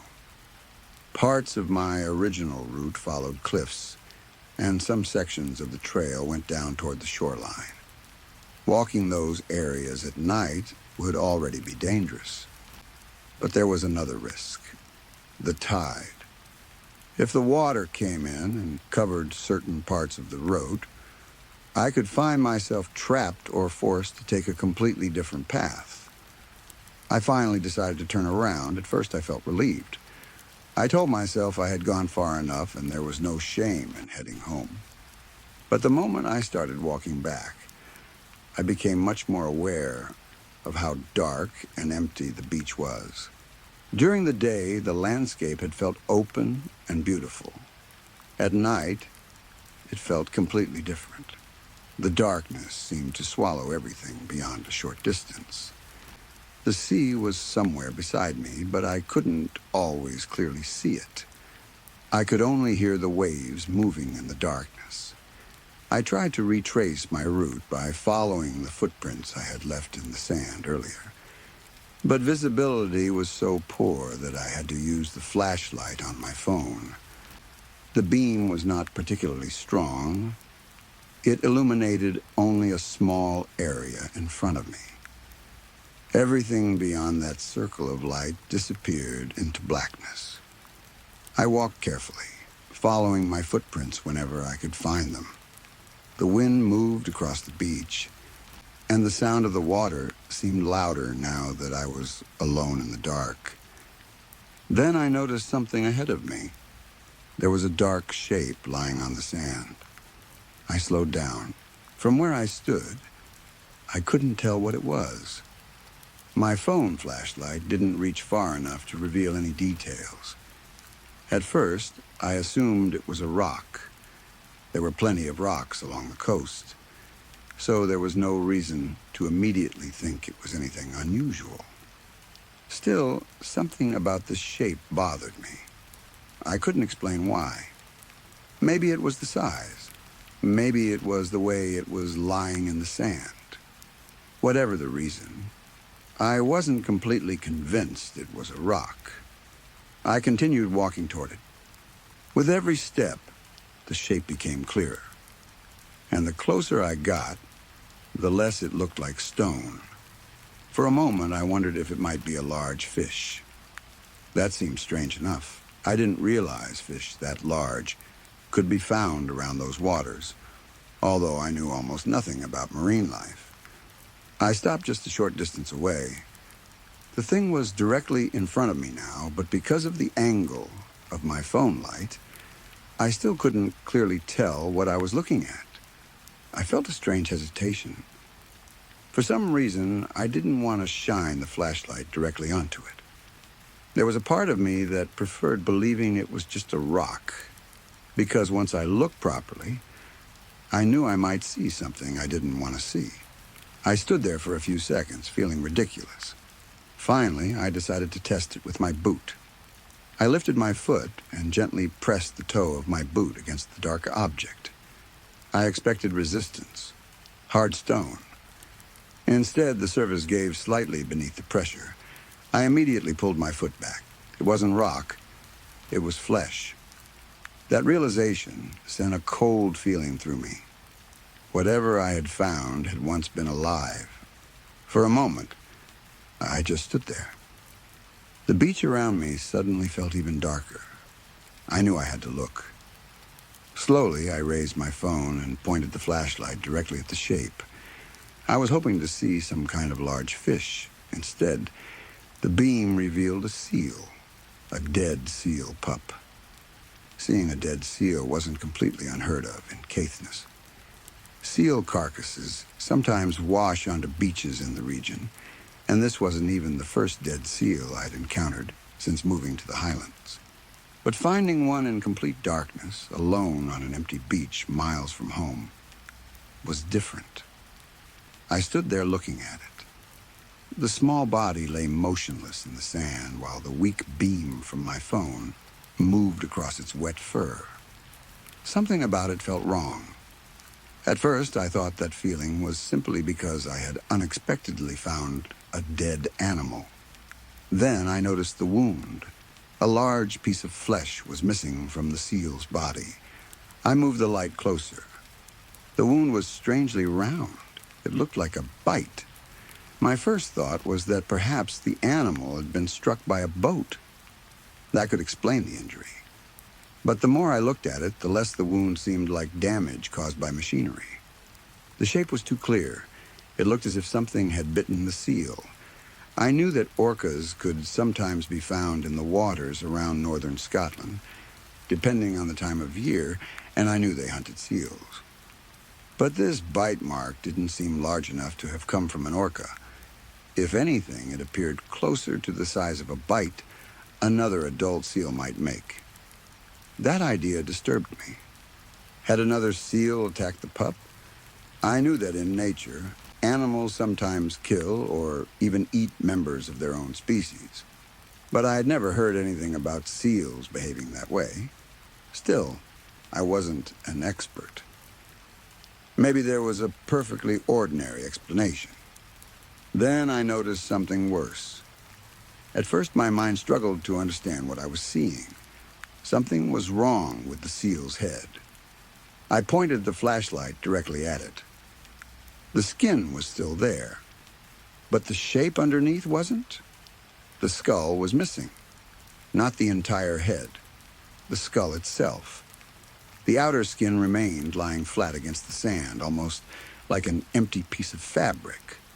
I stared at it in disbelief. I had never seen anything like that before.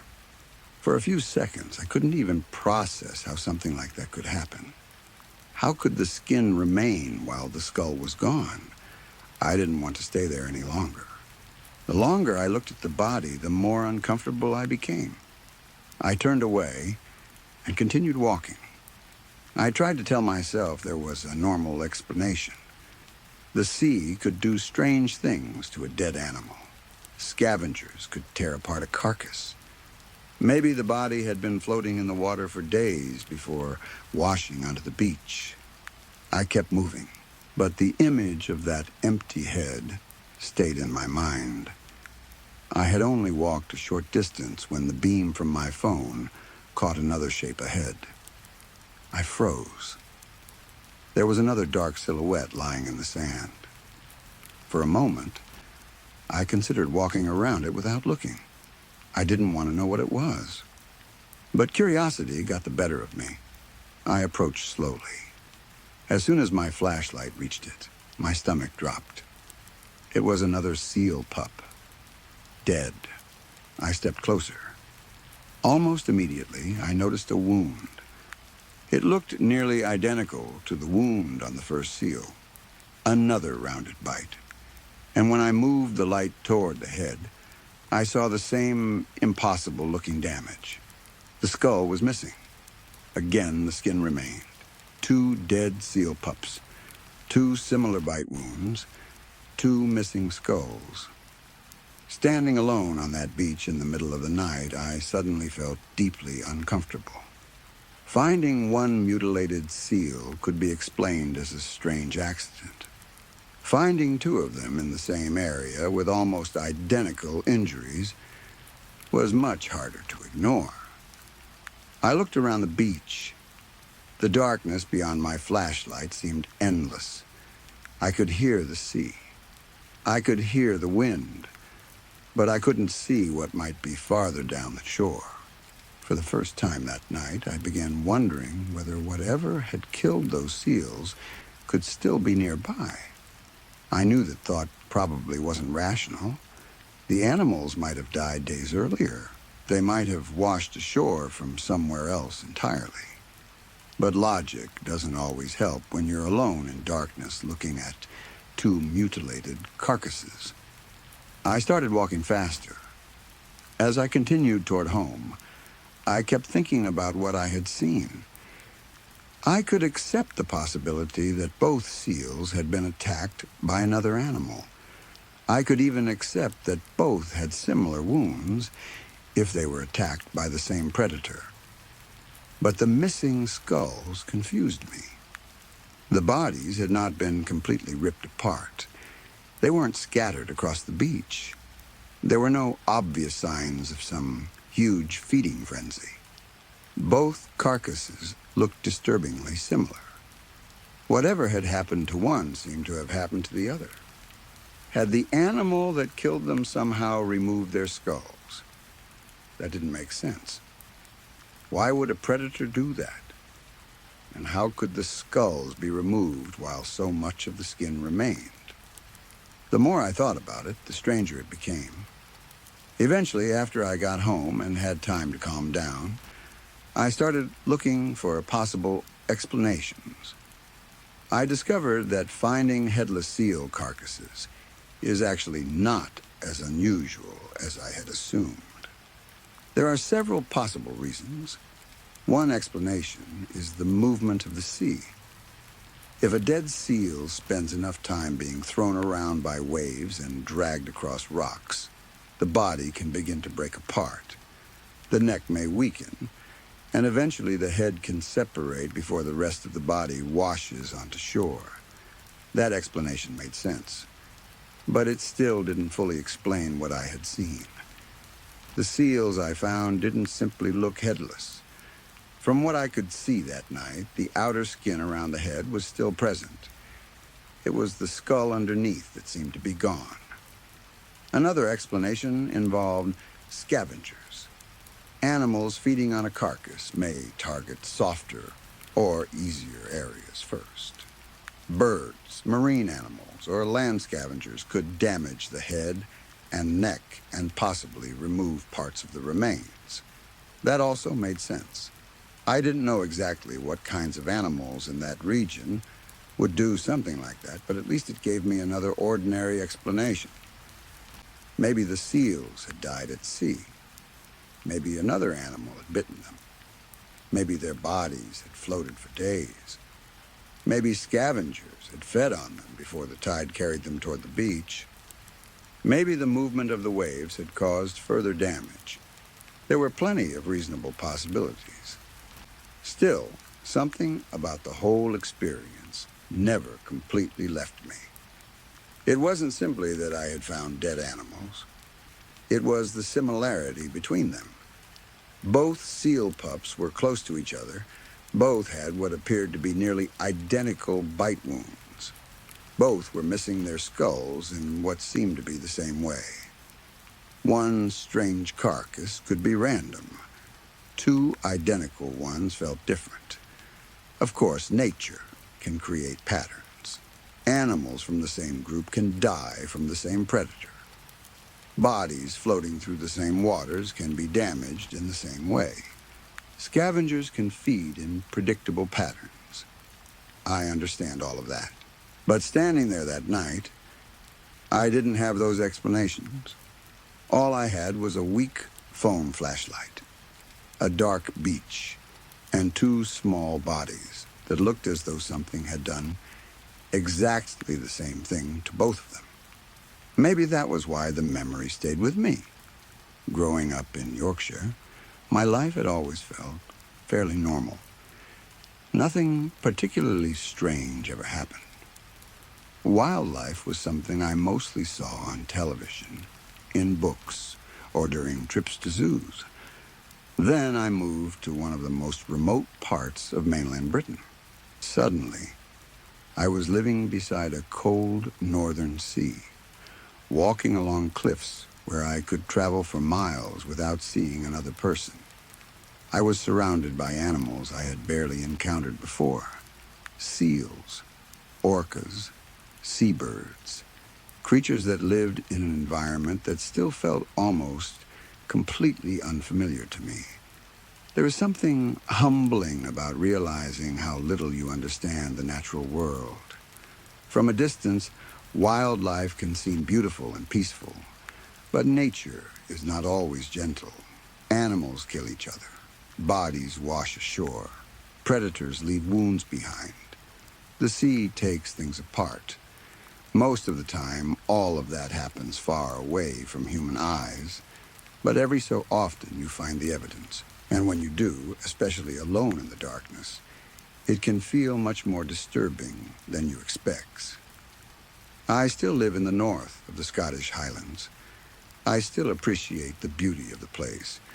There are mornings when the coastline looks so peaceful that it's difficult to imagine living anywhere else.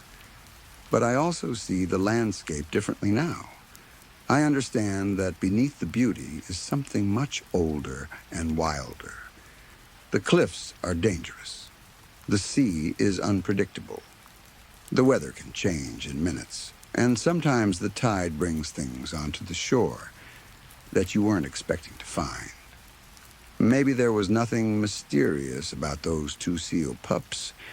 Maybe both of their deaths could be explained perfectly by marine biology, predators, scavengers, tides, and decomposition. In fact, I'm sure there probably is a completely reasonable explanation. But I wasn't standing in a laboratory when I found them. I wasn't looking at photographs in daylight. I was miles from home, alone on a freezing beach in northern Scotland, surrounded by darkness. I had already been walking all day. My legs were exhausted. My phone flashlight barely reached beyond a few feet. And somewhere beside me, beyond what I could see, the cold sea continued moving in and out against the shore. In that moment, those explanations didn't exist. There were only two dead seal pups lying in the sand, both bitten, both mutilated, both missing their skulls. And as I walked away from them through the darkness, following my own fading footprints back toward civilization, I couldn't stop thinking about one question. Whatever had happened to them? Had it happened before they washed onto that beach? Or had something found them after they arrived? I never found out. And honestly, I'm not sure I want to. Living somewhere as remote as Caithness teaches you that not everything you find needs to have an immediate answer. Sometimes you see something strange, search for the most reasonable explanation you can find, and move on. But even when your mind accepts the explanation, the memory can remain, because sometimes it isn't the mystery itself that frightens you. Sometimes it's the place, the darkness, the isolation, and the knowledge that when you're standing alone on a beach at the edge of the country, with nothing but black water and empty land around you, you are only a visitor in a world that continues, whether you understand it or not. I don't know exactly what killed those seals. I don't know what caused those matching wounds. And I don't know for certain what happened to their skulls. There are logical explanations for all of it. I know that now. But even after all these years, whenever I remember that long winter hike, I don't first think about the beautiful cliffs, the old stone buildings, or the huge bay stretching beneath the dark sky. I think about the moment my boot touched what I believed was a rock. I remember expecting to feel cold stone. Instead, I felt flesh. And I remember lifting my phone, turning the flashlight toward the darkness, and realizing that whatever was lying in front of me had once been alive. Then I remember finding the second one, exactly like the first. Those are the images that stayed with me. and I don't think they will ever completely leave. Story 5. He stopped in the middle of the sidewalk and watched the people moving around him. For a few seconds, he almost forgot where he was going. He simply stood there, staring as men and women passed in both directions. Nearly every one of them had their head lowered, their eyes fixed on a phone. The cold blue light from the screens washed over their faces, making them look pale and distant. Their fingers moved constantly, scrolling, tapping, swiping, never stopping. They walked like machines. Some nearly bumped into each other. Others stepped into the street without looking. A woman pushed a stroller with one hand while holding her phone with the other. Inside the stroller sat a small child, maybe 2 or 3 years old, holding a tablet in both hands. The child's mouth hung slightly open. His eyes were wide. On the bright screen, colorful animals bounced around while cheerful music played from tiny speakers. The child never looked up. He did not see the trees beside the sidewalk or the birds sitting on the power lines. He did not notice the cars passing or the people walking by. He only watched the screen. Another family passed. The father was looking at his phone. The mother was looking at hers. 2 young children walked between them, both holding small tablets. None of them spoke to each other. He felt something tighten inside his chest.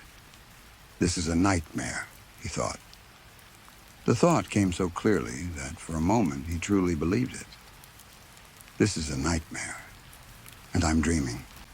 Soon I'll wake up. Everything will go back to normal.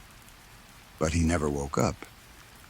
Instead, each day seemed worse than the day before. Screens appeared everywhere.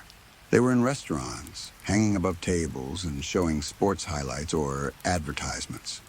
They were in coffee shops, where people sat together but stared silently into laptops and phones. They were inside libraries, airports, grocery stores, doctors' offices, and schools. Even places that had once felt safe from technology were changing. He would go to the park and see people sitting under beautiful trees while watching videos on their phones. Children climbed onto playground equipment with tablets in their hands. Parents took pictures of sunsets instead of watching them. At gas stations, small monitors had been installed inside the pumps. He could not even fill his car with gas without a screen flashing advertisements at him. Buy this, watch this, you need this, click here, sign up now, download the app. Everywhere he looked, something wanted his attention. Something wanted him watching. The more the world changed, the more strongly he felt that someone needed to fight against it. Maybe everyone else had accepted what was happening, but he had not. He began reading everything he could find. He read articles about blue light and sleep cycles. He learned about circadian rhythms and how exposure to certain kinds of light could affect the body. He read about electromagnetic fields and the invisible signals created by phones, cell towers, routers, power lines, and other devices. Soon he could almost feel them. He imagined invisible waves passing through the walls of his house, through his bed, through his body. At night, he would lie awake listening to the soft electric hum of his refrigerator, his computer, and the Wi-Fi router in the hallway. Once he noticed those sounds, he could not stop hearing them. He began listening to podcasts hosted by men who spoke with complete confidence. They said modern life was poisoning people. They said sunlight was medicine. They said artificial light was destroying human health. They warned about wireless signals, processed foods, government experiments, secret technologies, chemicals, corporations, and powerful groups that controlled information. At first, some of what they said seemed reasonable. Then he kept listening. Every episode led him somewhere deeper. Every answer created 3 new questions. He bought blue light blocking glasses and wore them every evening. Then he bought special phone cases that claimed to block electromagnetic radiation. He ordered grounding sheets for his bed, red light therapy lamps, mineral supplements, air filters, copper bracelets, and devices that promised to protect his home from harmful frequencies. Boxes arrived at his door almost every week. His family laughed about it. His friends tried not to. He stopped caring what they thought. Sometimes, early in the morning, he would walk outside without shoes and stand barefoot in the grass. He had read that touching the earth directly could help the body. So he stood there with his eyes closed, breathing slowly. Other mornings, he would lie flat on his back in the yard. His knees would fall together while his feet rested against the cold grass. He would stare at the sky and try to feel connected to something real, something natural, something that did not require a password. But no matter how many things he bought or how much research he did, he could not escape one feeling. He was alone. That was the part that bothered him the most. He tried talking to his family. At dinner, he would explain what he had learned. "You can't wear sunglasses outside all the time," he told his mother one afternoon.